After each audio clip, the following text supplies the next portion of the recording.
বন্ধুর বিয়ের নেমন্তন্ন খেয়ে ফিরতে ফিরতে বেশ রাত হয়ে গেল, প্রায় 1টা বাজে। তার উপর শীতের রাত, হালকা কুয়াশা পড়েছে। বন্ধুর বাড়িটা মেন রাস্তা থেকে বেশ খানিকটা ভেতরে, প্রায় 15 মিনিট পায়ে হেঁটে যেতে হয়। তাই এই ফাঁকা রাস্তায় গাড়ি ঘোড়া তো দূরে থাক, কোনো জনমানুষও তেমন চলাফেরা করে না। আর এই ফাঁকা রাস্তায় শীতের হালকা হাওয়া খেতে খেতে হাঁটতে আমার বেশ ভালোই লাগছে। এখনও আমাকে মেন রাস্তা পৌঁছাতে 5 মিনিট সময় লাগবে। সৌম্যটা যদি আমার সাথে আসতো তাহলে এই ফাঁকা রাস্তায় আমাকে একা একা হাঁটতে হতো না।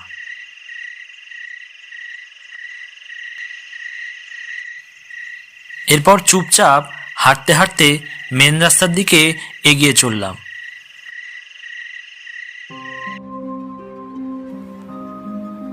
বেশ খানিকক্ষণ হাঁটার পর আমি মেন রাস্তার দিকে পৌঁছালাম এবং ওখানে পৌঁছে কোনো ভ্যান বা রিক্সা পাওয়া যায় কি না তার জন্য ওখানে অপেক্ষা করতে লাগলাম।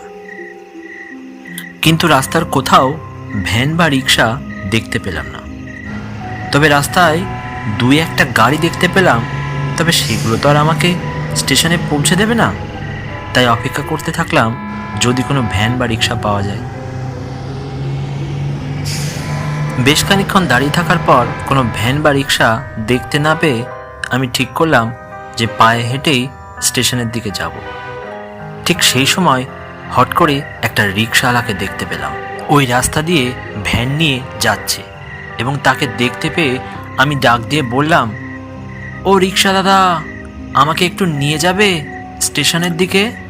আমার কথা শুনে রিক্সাওয়ালা তার রিক্সাটা আমার সামনে এসে দাঁড় করায় এবং আমাকে বলে, এত রাতে আপনি কোথায় যাবেন? আমি বললাম স্টেশনের দিকে।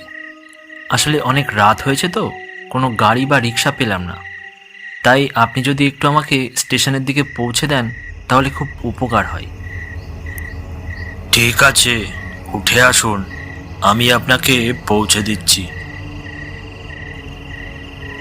এরপর আমি লোকটির ভ্যানে গিয়ে বসলাম এবং লোকটিও ভ্যানটি চালাতে শুরু করলো। ভ্যানটি চলতে শুরু করলে আমি লোকটিকে জিজ্ঞাসা করি, আচ্ছা দাদা, আপনি এত রাত্রে ভ্যান নিয়ে কোথায় যাচ্ছিলেন? এত রাতে তো সচরাচর কোনো ভ্যান বা রিক্সা চলাফেরা করে না। দেখলাম আমার কথার কোনো উত্তর না দিয়ে ভ্যানওয়ালা আপন মনে ভ্যানটি চালাতে লাগলো। এদিকে রাতও অনেক হয়েছে, হালকা কুয়াশা পড়েছে, তাই আর কথা না বাড়িয়ে চুপচাপ স্টেশনের দিকে এগোতে থাকলাম। ঘড়িতে তাকিয়ে দেখলাম প্রায় 2টো বাজতে গেছে। তাই আবার ভ্যানওয়ালাকে জিজ্ঞাসা করলাম, আচ্ছা দাদা, আর কতক্ষণ লাগবে স্টেশনে পৌঁছাতে?